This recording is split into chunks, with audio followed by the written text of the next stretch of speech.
Hello, my name is Eva Vazquez. Welcome to my Global Self-Improvement Analysis video. My journey. What I have learned throughout this course is vast. I want to begin with a self-reflection of what I thought I knew about global profitable practices and culture, and how this view was pleasantly skewed during our first discussion. I noticed there were so many questions about the self. I thought I understood other cultures in a basic sense, especially since we live in a culturally diverse world. I also thought I was a fairly open-minded person, oblivious of foreign perceptions, when this is how we store information to associate with others. To simply put it, I thought I knew how to communicate with others by being nice. To say the least, this journey has opened my eyes to new and old theories I thought I had revisited before. The way I came to view this subject was to learn to understand how we communicate with each other ultimately affects the way we view the world and ourselves.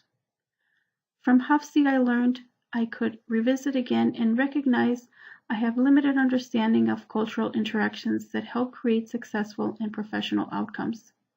Japan, for example, scores high in the male versus female-driven societies.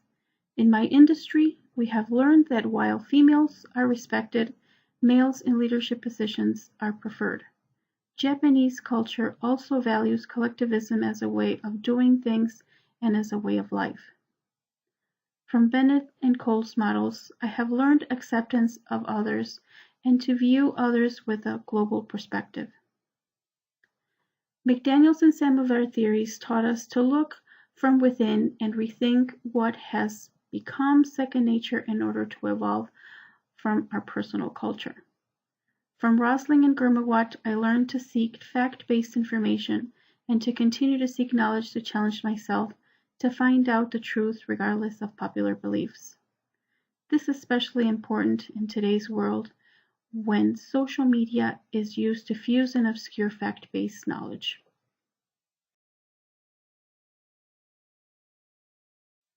My industry.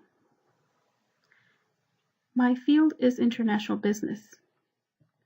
We are challenged every day to communicate with our customers in a timely manner.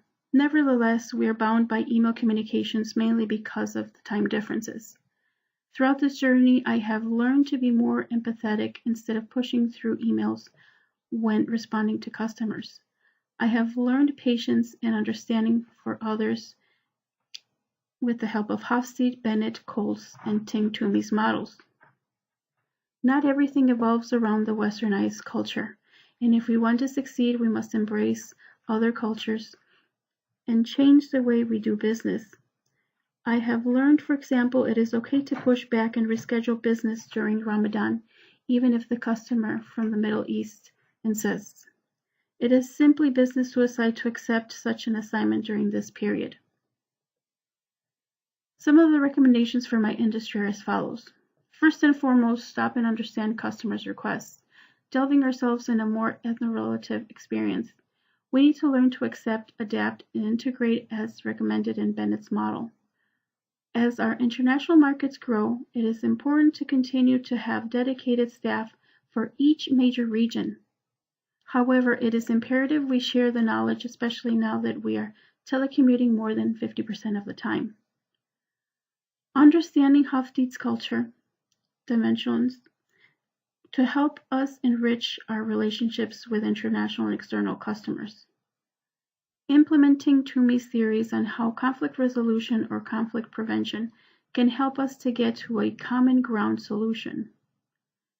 Due to the nature of our business, we need to stop and assess newly presented situations, fully considering cultural differences to avoid misunderstandings without compromising our vision. Perhaps even integrating a version of the group activity we did in class to help us explore all the best and worst scenarios. Where do we go from here? Personally, what I have learned that knowledge and understanding of others is the best ally in global communications. Global cultures are far more complex and can develop into relationships if we only take the opportunity to engage and learn from one another and remove preconceived perceptions. As my personal growth journey continues, I will seek improvement in the areas of cultural sensitivity and cultural competence, as shown in the Bennett model, and embrace ethno-relativism in my personal and professional life. I plan to minimize cultural bias by researching fact over misinformation, by understanding cultural differences and how they influence communications, as shown by Ting Toomey. I will heed advice from McLuhan in order to avoid cultural fallacies of the past. And if I make mistakes, I plan to recognize and do a self-assessment in order to learn from it.